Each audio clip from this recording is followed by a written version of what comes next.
नमस्कार. 8 February 2021च्या Loksatta newspaper डिस्कशनमध्ये आपलं सर्वांचं स्वागत आहे. आजची जी पहिली महत्त्वाची न्यूज आहे ती आहे उत्तराखंडमध्ये प्रलय, हिमकडा कोसळला, 125हून अधिक मजूर दगावल्याची भीती. आता बेसिकली झालं काय, तर जे नंदादेवी ग्लेशियर आहे, कुठलं बरं, नंदादेवी, ठीक आहे. तर नंदादेवी ग्लेशियरचा काही भाग जे आहे तो काल कोसळला आणि त्यामुळे जे गंगेची उपनदी आहे, कुठली कुठली, धौलीगंगा, ऋषीगंगा आणि अलकनंदा, तर या 3 नद्यांचं अंतर्गत पुराची परिस्थिती निर्माण झाली. आणि या पुरामुळेच काय झालं, तर जे अलकनंदा नदीवरती जलविद्युत प्रकल्प होता, तसेच जे ऋषीगंगा नदी आहे त्याच्यावरती सुद्धा एक जलविद्युत प्रकल्पाचं काम चालू होता, तर ते जे अख्खा प्रकल्प होता ते वाहून गेला आणि त्याचा अंतर्गत जे काम करणारी मजुरं होती ते सुद्धा या पुराचे बळी पडले आणि त्याच्यामध्ये वाहून गेले. आणि त्याच्याच अंतर्गत सध्या जी स्थिती आहे त्याच्यामध्ये सांगण्यात आलेलं आहे की 125 लोक सध्यासुद्धा बेपत्ता आहेत. त्यापैकी 16 जे मजूर होते जे तिथे टनलमध्ये काम करत होते त्यांची जे आपले national disaster relief force NDRF आणि SDRF state disaster relief force यांनी त्यांची सुटका करवलेली आहे. ठीक आहे. आता हा जे घटना घडलेली आहे त्याचं जर कारण आपण बघितलं तर तो एक ग्लोबल वॉर्मिंग असू शकतो. ठीक आहे. सद्यस्थितीमध्ये काहीही ऑफिशियल नोटिफिकेशन आलेलं नाही आहे की कशामुळे झालं हे सर्व गोष्ट. ठीक आहे. परंतु मेजरली एक म्हणतो ना आपण, एक सांगितलं जातं आहे की ग्लोबल वॉर्मिंगमुळे जे नंदादेवी ग्लेशियर आहे त्याचा काही भाग जे आहे ते कोसळला आणि त्याच्यामुळे हे पूरजन्य परिस्थिती जी आहे ती उत्तराखंडमध्ये निर्माण झाली. ठीक आहे. आता झालं काय, तर आपले हे नंदादेवी झाली, त्यानंतर अलकनंदा झाली, ऋषीगंगा झाली. ठीक आहे. हे सर्व जे आहे ते गंगेची उपनदी आहेत. तर आता आपण सर्वात आधी गंगेची उपनदीविषयी थोडीशी माहिती घेणार आहोत. आणि ही माहिती काय इम्पॉर्टंट आहे, कारण पुढे जे उत्तर प्रदेश आहे त्यालासुद्धा सावधतेचा इशारा देण्यात आलेला आहे की उत्तर प्रदेशमध्ये सुद्धा पुराची परिस्थिती निर्माण होऊ शकते. ठीक आहे. सर्वात आधी आपण बघणार आहोत ते म्हणजे जे गंगा नदी, ही गंगा नदी कशा प्रकारे तयार होते ते बघणार आहोत. ठीक आहे. तर सर्वात पहिले लक्षात घ्या की अलकनंदा नदी, ठीक आहे, कुठली बरी, अलकनंदा नदी. हां, मग सर्वात पहिले अलकनंदा नदी जी आहे ते तिचा उद्गम होतो आणि अलकनंदा नदीचा उद्गम जे आहे ते सतोपत हिमानी, काय बरं, सतोपत हिमानी, ओके, या क्षेत्रामधनं होतो. ठीक आहे, लक्षात ठेवा, काय बरं, सतोपत हिमानी या क्षेत्रामधनं अलकनंदा नदी जी आहे त्याचा उद्गम होते. आणि बद्रीनाथ हे जे प्रख्यात स्थळ आहे, ठीक आहे, ते सुद्धा अलकनंदा नदी याचा किनाऱ्यावरती आहे. ठीक आहे. आता दुसरी आपण नदी बघितली होती ती होती धौलीगंगा. ठीक आहे. आता अलकनंदा नदीला धौलीगंगा ही जी नदी आहे ते विष्णुप्रयाग येथे मिळते. ठीक आहे. तुम्हाला विचारलं जाऊ शकतात की विष्णुप्रयाग येथे कुठली 2 नदीचा संगम होतो, तर लक्षात ठेवा विष्णुप्रयाग येथे अलकनंदा आणि धौलीगंगा या 2 नदींचा हे मीटिंग पॉईंट आहे. ठीक आहे, किंवा तिथे त्यांचा संगम होतो. त्यानंतर दुसरी जी नदी आहे ती आहे पिंडार नदी. कुठली बरी, पिंडार नदी. आता पिंडार नदी ही अलकनंदा नदीला कर्णप्रयाग या जागेवरती मिळते. ठीक आहे. कुठे मिळते, कर्णप्रयाग येथे. ओके, कर्णप्रयाग येथे अलकनंदा आणि पिंडार नदीचा संगम होतो. त्यानंतर पुढची जी नदी आहे ती आहे मंदाकिनी. आता मंदाकिनी नदी ही अलकनंदेला रुद्रप्रयाग या जागेवरती येऊन मिळते. Very very important. हा अख्खा नकाशा खूप जास्त महत्त्वाचा आहे, तुम्हाला डायरेक्ट याच्यावरती प्रश्न येऊ शकते. तर लक्षात ठेवा रुद्रप्रयाग येथे अलकनंदा आणि मंदाकिनी नदी एकत्र येऊन भेटतात आणि मंदाकिनी नदीचा किनाऱ्यावरच केदारनाथ हे एक पिलग्रिमेज काय म्हणतात, पिलग्रिमेज प्लेस आहे. ठीक आहे, हे लक्षात ठेवा. त्यानंतर पुढे अलकनंदाला येऊन मिळते ती म्हणजे भागीरथी. ठीक आहे. भागीरथी एक महत्त्वाची उपनदी आहे कोणाची, गंगेची. आणि अलकनंदा आणि भागीरथी हे देवप्रयाग येथे एकत्र येतात. ठीक आहे. भागीरथी जी आहे ती गौमुख या ग्लेशियरमधनं त्याचा उत्पत्ती होते. ठीक आहे. कुठून उत्पत्ती होते भागीरथीचं, तर गौमुख या ग्लेशियरमधनं. ठीक आहे. तसंच आपण अलकनंदा बघितले होते, अलकनंदाची उत्पत्ती कुठून होते, तर ते आपलं काय म्हणतात त्याला, सतोपती हिमानी ग्लेशियरमधनं. ठीक आहे. कुठून बरं, सतोपती हिमानी ग्लेशियर. ठीक आहे. व्हेरी व्हेरी इम्पॉर्टंट, डायरेक्ट प्रश्न येऊ शकतात त्याच्यावरती, तर लक्षात ठेवा ही गोष्ट. त्यानंतर देवप्रयागचा पुढे अलकनंदा आणि भागीरथी या दोन नद्यांचा जे संगम आहे ते देवप्रयागचा पुढे गंगा म्हणून आपण ओळखतो. ठीक आहे, कुठली बरी तर देवप्रयाग येथे भागीरथी आणि अलकनंदा नदीचा संगम होतो आणि त्यालाच पुढे आपण गंगा नदी म्हणून ओळखतो. ठीक आहे, लक्षात ठेवा भारतामध्ये गंगा नदीची एकूण लांबी आहे, ओके एक मिनटं तर भारतामध्ये गंगा नदीची जी एकूण लांबी आहे ते आहे 2071 किलोमीटर. ठीक आहे, किती बरं 2071 किलोमीटर. आणि जर गंगेची टोटल लेंथ विचारली ठीक आहे तर ते आहे 2525 किलोमीटर, 25 किलोमीटर तुम्ही म्हणू शकता. ठीक आहे, तर 2071 किलोमीटर जे आहे ते भारतामधनं वाहते आणि जे बाकीचं त्याचा प्रवास आहे ते बांगलादेशमधनं करते. ओके, आता अजून महत्त्वाचं म्हणजे काय तर आपली जे गंगा नदी आहे ठीक आहे ते भारतातनं उत्तराखंड, उत्तर प्रदेश, त्यानंतर बिहार आणि पश्चिम बंगाल या 4 राज्यामधनं वाहते. ठीक आहे, व्हेरी इम्पॉर्टंट आहे. काय बरं, उत्तराखंड, उत्तर प्रदेश, बिहार आणि पश्चिम बंगाल या 4 राज्यामधनं जी आपली गंगा नदी आहे ती वाहते आणि त्याचमुळे आता उत्तर प्रदेशलासुद्धा आपण सावधतेचा इशारा दिलेला आहे की तिथेसुद्धा नदीमध्ये पुराची स्थिती निर्माण होऊ शकते. ठीक आहे, आता लक्षात ठेवा की वेस्ट बेंगॉल येथे एक आहे फरक्का बॅरेज. काय बरं, फरक्का बॅरेज, मी इथे लिहितो फरक्का बॅरेज. ठीक आहे, या फरक्का बॅरेजहून जी आपली गंगा नदी आहे ती 2 भागमध्ये डिवाईड होते.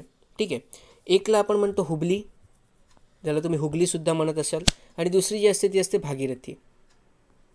ठीक आहे, आता ही जी भागीरथी आहे ती भागीरथी पुढे बांगलादेशमध्ये प्रवेश करते आणि तिथे भागीरथीला पद्मा नाव देण्यात आलेलं आहे. काय नाव देण्यात आलेलं आहे तिथे भागीरथीला तर ते पद्मा. ठीक आहे, आता याच पद्मा नदीला जे पुढून येणारी ब्रह्मपुत्रा नदी एकत्रित मिळते. ठीक आहे, कुठली बरी ब्रह्मपुत्रा. ठीक आहे, जे आपलं आसाम वगैरे म्हणजे जे आपले नॉर्थ ईस्टचे स्टेट्स आहेत तिथून वाहत येणारी जे ब्रह्मपुत्रा रिवर आहे ते बांगलादेशमध्ये कोणाला पद्माला भेटते आणि त्यांच्या एकत्रित जे प्रवाह पुढे वाहतो त्याला आपण मेघना म्हणतो. ठीक आहे, त्यांचं एकत्रित प्रवाहाला काय म्हटलं जाते, मेघना. Okay, very very important. ठीक आहे, तर आज आपण थोडीशी माहिती गंगा या रिव्हरविषयी बघितली. बाकी आपण आपलं जॉग्राफीच्या लेक्चरमध्ये कवर करणारच आहोत त्याची इतर उपनद्या वगैरे, परंतु त्याचा म्हणजे उत्पत्ती कशी काय होते गंगाची तर हे लक्षात ठेवा. प्रश्न बऱ्याचदा विचारला जातो की गंगा नदी हे भागीरथी आणि अलकनंदा यांच्या संगमाहून त्याची निर्मिती होते, परंतु अलकनंदा ही स्वतः नदी जी आहे ते खूप सारे इतर नद्यांच्या संगमातून त्याचं उत्पत्ती झालेली आहे. ठीक आहे, किंवा अलकनंदेमध्ये खूप सारी इतर नदी आहे जी येऊन मिळालेली आहे, तर ती कुठली होती ते सुद्धा आपण बघितलं. तसंच आपण विष्णुप्रयाग, कर्णप्रयाग, रुद्रप्रयाग, देवप्रयाग याच्याविषयी सुद्धा माहिती घेतली. आता हे जे प्रयाग आहेत ना त्यांना वरून खालपर्यंतच्या क्रमामध्ये सुद्धा लावायला विचारलं जाऊ शकते. ठीक आहे, तर लक्षात ठेवा सर्वात पहिले विष्णू, त्यानंतर कर्ण, त्यानंतर रुद्र आणि शेवटी मग देवप्रयाग. ठीक आहे, व्हेरी व्हेरी इम्पॉर्टंट. ओके, चला ठीक आहे, मग आता आपण पुन्हा आपल्या न्यूजकडे वळूया. तर सद्यस्थितीमध्ये जे ग्लेशियर कोसळलेलं आहे त्यामुळे काय झालं तर अलकनंदा नदीवरील जे जलविद्युत केंद्र होतं आणि ऋषिगंगा नदीवरील जे लघु जलविद्युत प्रकल्प होता ते वाहून गेले आहेत आणि तिथे काम करणारे जे मजदूर होते ते सुद्धा वाहून गेले आहेत. ओके, आणि हे खूपच मोठा एक प्रलय आलेला आहे. बघूया कसं काय उत्तराखंड त्यातनं सावरतो येते. ठीक आहे, पुढे आपण अजून माहिती घेणार आहोत ते म्हणजे लघुवित्त संस्था नोंदणीवर बँकाप्रमाणे कामकाज, गुंतवणुकीदारांची फसवणूक होण्याच्या शक्यतेने नोटीस. तर जे लघुवित्त संस्था अर्थातच काय तर स्मॉल फिनान्स बँक. ठीक आहे, काय बरं, स्मॉल फिनान्स बँक्स. ठीक आहे, आता स्मॉल फिनान्स बँकविषयी आपण आधीच आपलं डिस्कशनमध्ये डिस्कस करून घेतलेलं आहे. तर त्यासाठी आपल्याला 8 तारखेची म्हणजे 8 जानेवारी 2021चे जे न्यू डिस्कशन आहे त्याला एकदा रिवाईज करावं लागेल. तिथून आपल्याला लघुवित्त संस्थेविषयी सर्व काही माहिती भेटेल. ठीक आहे, आता हे जे लिंक आहे ते सुद्धा मी आपल्याला डिस्क्रिप्शन बॉक्समध्ये अवेलेबल करून देणार आहे, तर तिथून याला एकदा रिवाईज करून ठेवा. ओके, आता इथे काही काही महत्त्वाची माहिती आहे ते सुद्धा आपण बघून घेऊ. तर जे स्मॉल फिनान्स बँक असतात तर या निधी कंपन्यांना फक्त 200 सभासद घेण्याचे बंधन आहे. ठीक आहे, लक्षात ठेवा की स्मॉल फिनान्स बँक जे असतात त्याच्या इनिशियल कॅपिटलसुद्धा 200 करोड आहे आणि याच्या अंतर्गत जे भागधारकांची संख्या असते किंवा ज्यांना आपण सभासद म्हणतो त्यांची संख्या किती असली पाहिजे, त्यांची संख्यासुद्धा 200 असते. ठीक आहे, व्हेरी व्हेरी इम्पॉर्टंट. ओके, काय बरं की स्मॉल फिनान्स बँक या निधी कंपन्यामध्ये फक्त 200 सभासद घेण्याचे बंधन आहे. त्यानंतर पुढे कंपन्यांना प्रतिवर्ष फक्त 6% दराने व्याज आकारण्याचे बंधनकारक आहे, परंतु त्याच्याकडून 17 ते 18% दराने व्याज आकारले जातात. तर हे काही लूप होल्स आहेत किंवा काही प्रॉब्लेम्स आहेत ज्याच्यावरती लक्ष ठेवण्यासाठी आता हे नोटिफिकेशन बाहेर काढण्यात आलेलं आहे. ठीक आहे, तर 6% व्याजदर लक्षात ठेवा की कंपन्यांना प्रतिवर्षी फक्त 6% दराने व्याज आकारण्याचे बंधनकारक आहे. ठीक आहे, तर हे इथे जे चेंजेस होते ते आपण इथे बघितले आहेत. बाकी बेसिक्स जे आहेत ते तुम्हाला 8 जानेवारीचं न्यूज डिस्कशनमध्ये कवर होईल. ठीक आहे, पुढे बघूया अजून काय न्यूज आहे. इंद्रायणी नदीचा श्वास कोंडलेलाच. ठीक आहे, बेसिकली पोल्युशनमुळे इंद्रायणी नदी जी आहे ते खूप जास्त म्हणजे आता वाईट परिस्थितीमधनं पसार होतं आहे. ठीक आहे, एक प्रमाणे आपण सांगू शकतो की जे काही इंडस्ट्रीयल एरियाज आहेत त्याचा किनाऱ्यावरती त्याच्यामुळे जे काही जी काही पोल्युशन्स आहेत ते काय केलं जाते तर नदीमध्ये प्रक्रिया केल्याशिवायच वाहून दिलं जातं आणि त्यामुळे काय होते तर नदीची जी प्रकृती आहे त्याची किंवा प्रकृती जी आहे ती खालवली गेली आहे. ठीक आहे, तर आपल्यासाठी महत्त्वाचं आहे ते म्हणजे इंद्रायणी नदी. तर आपण थोडीशी माहिती इंद्रायणी नदीविषयी घेऊ. तर लोणावळ्याजवळील कुरवंडे नावाच्या उंच डोंगरावर नागफणीजवळ ही इंद्रायणी नदी उगम पावते. लोणावळा शहरातील इंद्रायणीचा प्रवाह साधारणपणे सुमारे 4 किलोमीटर लांबीचा आहे. शहरातले नदीपात्र अत्यंत अरुंद आहेत. कामशेत रेल्वे स्टेशनजवळ ते पात्र बऱ्यापैकी रुंद आहे.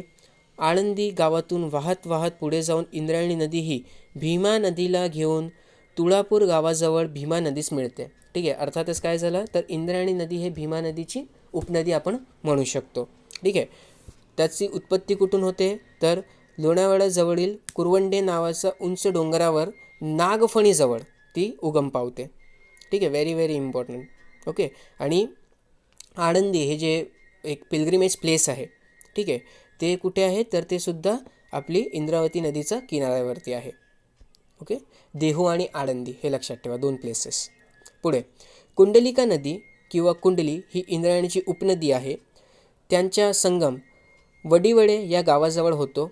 त्या संगमापासूनच इंद्रायणी नदी वाहती होते. वडिवडे धरण कुंडलिकावर आहे. ठीक आहे, तुम्हाला हे सुद्धा विचारलं जाऊ शकतं की वडिवडे धरण जे आहे ते कुठल्या नदीवरती आहे तर ते कुंडलिका नदीवरती आहे. कुंडलिका व इंद्रायणी यांच्या संगमावर शंकराचे प्राचीन मंदिर आहे. शिवरात्रीला या मंदिरात भाविकांची खूप गर्दी होते. इंद्रायणीच्या वरच्या बाजूला धरणाजवळ कुबेरगंगा नावाची एक लहान नदी इंद्रायणीला मिळते. तेथे एक बेट झाले आहे. हेच सिद्ध बेट म्हणून पुढे प्रसिद्ध झाले आहेत. ठीक आहे, तर सिद्ध बेट जे आहेत ते कोणाचा संगमावरती आहे तर लक्षात ठेवा कुबेरगंगा आणि आपली इंद्रावती नदी. ठीक आहे, कुठलं बरं तर सिद्ध बेट.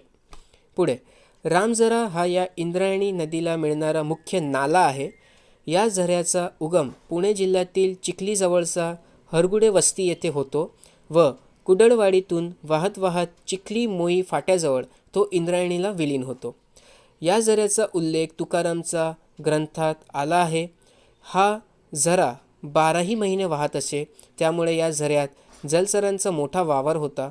संत तुकाराम जेव्हा आळंदीला पायी वारी करायचे त्यावेळेस ते चिखलीजवळ या झऱ्यावर आराम करून तेथे पाणी पिऊन पुढे जायचे. ठीक आहे, तर तुकारामची जे काही गाथा आहेत त्याच्यामध्ये सुद्धा रामझराचं वर्णन केलं गेलेलं आहे आणि त्यामुळे हा इम्पॉर्टंट आहे. ठीक आहे, परंतु सद्यस्थितीमध्ये काय माहिती आहे का की रामझरा जे आहे ते सुद्धा खूप मोठ्या प्रमाणात पोल्युटेड झालेलं आहे आणि रामझरा हे एक आपलं इंद्रावतीची उपनदी आहे म्हणून इंद्रावतीसुद्धा काय झालेली आहे तर ते खूप मोठ्या प्रमाणात पोल्युटेड झालेली आहे. कामशेत, वडिवडे, पाथरगाव, नाणे, नानोली, पारवडी या गावोगावच्या सांडपाणीमुळे प्रदूषित झालेली इंद्रायणी नदी रामझऱ्यात सोडल्या जाणाऱ्या घातक रसायनांमुळे आणखीनच प्रदूषित होत आहे. ठीक आहे, इंद्रायणी नदीचा काठी वसलेले श्रीक्षेत्र आळंदी हे देवस्थान संत ज्ञानेश्वर यांचा समाधी मंदिरामुळे विशेष प्रसिद्ध आहे. कुठलं बरं आळंदी कुठे आहे तर इंद्रायणी नदीचा काठी वसलेला आहे.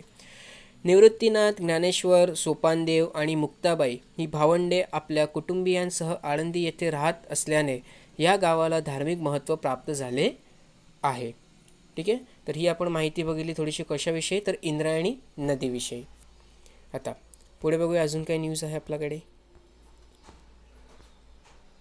ओके, तर जे ग्लेशियर विरघळून पडलेलं आहे, ठीक आहे, कुठे उत्तराखंडमध्ये, तर त्याच्याविषयी थोडी इथेशी माहिती दिली गेली. आपण बघून घेऊ. एक रिपोर्ट आला होता. रिपोर्ट हे सायन्स या नियतकालिकेतून आला होता. कधी बरं, तर जून 2019मध्ये. आणि त्याचं म्हणण्यात आलं होतं की हिमनद्या इसवी 2000पासून वितळत चालल्या असून वर्षाला 1 फूट बर्फ कमी होत आहे. ठीक आहे. आता बघा, जेव्हा आपण एसे रायटिंग करू आणि आपल्याला जर ग्लोबल वॉर्मिंगवरती प्रश्न किंवा एखादा निबंध लिहायला विचारला, तर तिथे आपण हे सर्व जे काही डेटा आहे त्याला ॲड करू शकतो. ठीक आहे, इम्पॉर्टंट आहे. काय बरं, तर सायन्सच्या नियतकालिकेतून सांगण्यात आलं होतं की हिमनद्या वर्ष 2000पासून वितळत चालल्या असून वर्षाला 1 फूट बर्फ कमी होत आहे आणि हिमनद्या वितळण्याचे प्रमाण दुप्पट झाले असून 1975 ते 2000 या काळात हे प्रमाण कमी होते. ठीक आहे, परंतु आता मात्र काय झालेलं आहे, तर ते दुप्पट झालं आहे. अमेरिकेतील कोलंबिया विद्यापीठातील विद्यार्थी जोशुआ मोरर यांनी सांगितले की हिमालयातील नद्या वितळत असल्याचे चित्र समोर आले असून विशिष्ट काळात हे प्रमाण जास्त होत गेले आहे. गेल्या 4 दशकात हिमनद्यांची अवस्था बिघडली आहे. उपग्रहांच्या निरीक्षणातून ही बाब सिद्ध झाली आहे. ठिकठिकाणी तापमान वेगवेगळे असते, पण इसवी 2000 ते इसवी 2016 या काळात तापमान सरासरी 1 अंश सेल्सिअसने वाढले असून ते 1975 ते 2000 या काळात कमी होते. ठीक आहे, चला मग आपण बघितलं अजून काही इम्पॉर्टंट होतं ते. त्यानंतर आता भारत आणि म्यानमार याच्याविषयी थोडीशी माहिती दिली गेली आहे की भारत आणि म्यानमार संबंधावरती. तर लक्षात ठेवा, भारत आणि म्यानमार संबंध जे आहे ते खूप जुने आहे. भले गेल्या 2 दशकापासनं किंवा 1 दशकापासनं म्यानमारमध्ये ही लोकशाही आली असेल, परंतु त्याआधीपासून सुद्धा भारताचे म्यानमारजोडी संबंध आहे. ठीक आहे. तर 1990च्या दशकातून आंग सान सू की यांचा सुटकेसाठी भारतनेही प्रयत्न केले होते. मात्र त्यानंतर भारतने म्यानमार लष्कराशीही चांगले संबंध प्रस्थापित केले. म्यानमारच्या लष्करानेही भारताच्या ईशान्येकडील उल्फा आणि इतर अतिरेकी गटांवर कारवाईसाठी भारताला सहकार्य करण्याची भूमिका घेतली. ईशान्य भारतातील स्थिरतेसाठी म्यानमारमधील स्थिती उत्तम असणे गरजेचे आहे. राजकीय संबंधांबरोबरच म्यानमारशी भारताचे व्यावसायिक आणि सांस्कृतिक संबंधी उत्तम आहेत. दक्षिण आशियातील चीनचा प्रभाव रोखण्यासाठी म्यानमार हा भारतासाठी महत्त्वपूर्ण देश आहे. मात्र म्यानमारवरील चीनचा प्रभाव अलीकडच्या काळात प्रचंड वाढलेला असल्याने तो भारतासाठी चिंतेचा विषय ठरू शकतो. आणि सद्यस्थितीमध्ये काय झालेलं आहे, तर म्यानमारमध्ये कू झालेला आहे. ठीक आहे, हे लक्षात ठेवा. कू अर्थातच काय, तर सत्तापलट झाली आहे. पुढचे जे न्यूज आहेत ते आहेत काश्मीर अमेरिकी दिनाबाबत न्यूयॉर्क स्टेट असेंब्लीत ठराव. ठीक आहे, काय माहीत का लोकांना खूप जास्त मजा येते इंडियाचं इंटरनल अफेअर्समध्ये इंटरफेअर करण्यामध्ये. ठीक आहे, आणि त्याचीच एक एक्झाम्पल आता आपण बघणार आहोत. तर अमेरिकेच्या घटनेत नमूद केल्यानुसार सर्व काश्मीरी लोकांसाठी धार्मिक आणि हालचालीचे व अभिव्यक्ती स्वातंत्र्य यासह मानवाधिकारांचा पुरस्कार करण्यासाठी न्यूयॉर्क राज्य प्रयत्न करत आहे, असे ठरावात नमूद केले आहे. आणि न्यूयॉर्क राज्यात 5 फेब्रुवारी 2021 हा दिवस काश्मीर अमेरिकी दिवस म्हणून घोषित करण्याचे आवाहन गव्हर्नर कुओमो यांना करणारा हा ठराव असेंब्लीत 3 फेब्रुवारीला संमत करण्यात आला आहे. अर्थातच काय, तर न्यूयॉर्क स्टेट असेंब्ली जी आहे त्यांनी 5 फेब्रुवारी 2021 हा दिवस जो आहे तो काश्मीर अमेरिकी दिवस म्हणून साजरा करण्याचे ठरवले आहेत. का ते त्यांनाच माहीत, परंतु त्यांना असं वाटते की ते भारताच्या जे काश्मीरमध्ये जे काही लोक आहेत त्यांचं अभिव्यक्ती स्वातंत्र्य आणि धार्मिक जे काही स्वातंत्र्य आहे त्यांच्यासाठी किंवा जे काश्मीरमध्ये राहणारी लोक आहे त्यांना हे अभिव्यक्ती स्वातंत्र्य किंवा धार्मिक स्वातंत्र्य भेटत नाही आहे आणि त्यांना ते भेटावं म्हणून काय न्यूयॉर्क हा प्रयत्नशील आहे. ते दाखवून देण्यासाठी ते काय करणार आहे, तर 5 फेब्रुवारी 2021 हा दिवस जो आहे तो काश्मीर अमेरिकी दिवस म्हणून साजरा करणार आहेत. ठीक आहे, चला त्यानंतर पुढे बघूया अजून काही न्यूज. ग्रँड स्लॅम स्पर्धेत खेळणारी अंकिता 5वी भारतीय महिला ठरलेली आहे. ठीक आहे, आणि ते ऑस्ट्रेलियन खुल्या टेनिस स्पर्धेचं मुख्य फेरीसाठी पात्र ठरली आहे. आणि ती म्हणतात त्याला काय, तर सुरुवात जी आहे ग्रँड स्लॅमची ते या ऑस्ट्रेलियन खुल्या टेनिस स्पर्धेपासून करणार आहे. ठीक आहे, अर्थातच काय, तर डेब्यू म्हणतात इंग्रजीमध्ये, काय डेब्यू. ठीक आहे, तर डेब्यूट कशातनं होणार आहेत, तर ऑस्ट्रेलियन खुल्या टेनिस स्पर्धेच्या माध्यमातून. आता अंकिता पवार जे आहेत अंकिता जी आहेत ते 5वीत ठरली आहे. तर याचा आधी कुठले कुठले होते ते आपण बघून घेऊ. तर यापूर्वी सर्वात पहिले जे ग्रँड स्लॅम खेळणारे होते ते होते निरुपमा मंकड, त्यानंतर निरुपमा वैद्यनाथन, त्यानंतर सानिया मिर्झा आणि शिखा ओबेरॉय. ठीक आहे. आणि आता 5वे आहेत ते कोण आहेत? अंकिता. ठीक आहे. तर हे आपण बघून घेतलं. पुढे बघू. अच्छा, पुढे तर काही न्यूज नाही. तर आजच्या न्यूज डिस्कशनमध्ये एवढीच महत्त्वाची न्यूज होती. सायमल्टेनियसली नोट्स बनवत जा. ठीक आहे. काही डाऊट असल्यावर तिथे कमेंट सेक्शनमध्ये मेन्शन करा. आणि PDF जी आहे पेपरची ते आमच्या टेलिग्राम चॅनलवरती आपल्याला अवेलेबल होऊन जाईल. तर घरी राहा, सुरक्षित राहा, शिकत राहा. धन्यवाद.